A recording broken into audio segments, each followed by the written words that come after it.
The marking for GCSE English in particular this year was an absolute disgrace. I know it's important to keep control of grade inflation, but Ofqual, the regulator, had lost control of grade inflation already, so they overmarked children in January and then undermarked children in June to compensate from that. And I think children at least have a right to expect that the exam standards are going to be the same in the middle of the year, even if they change between years.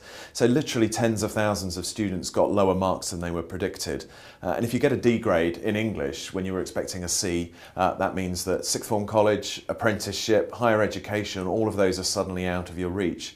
And throughout this, it just seems like the regulator is more interested in the spreadsheet than in the students themselves. So the fundamental problem in our education system at the moment is not the exams themselves, it's the connection between the exams and the way schools are held accountable. So this CD boundary line and the percentage of students that get a C grade at GCSE is an overriding force in what schools do.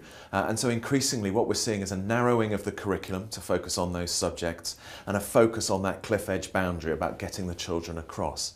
Now, given the system we have, that's the right thing for schools to do. It really matters to those students that they get a C and not a D. But the cost in terms of a narrow curriculum and a very instrumental tactical approach is immense. And there's nothing in Michael Gove's reforms to GCSEs that will alter that situation one bit.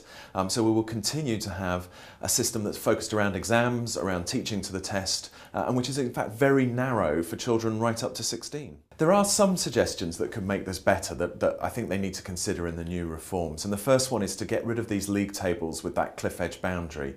A simple points-based system which valued the progress of every child would get over a huge number of these hurdles. And then if they're going to have a baccalaureate, as they want to call this, the English baccalaureate certificate, let's make it a proper baccalaureate and let's measure sport and culture and art and volunteering as part of that in the way perhaps through a Duke of Edinburgh award or something like that, and make the award of the baccalaureate contingent on that as well, because unfortunately at the moment if it's not tested it won't get done.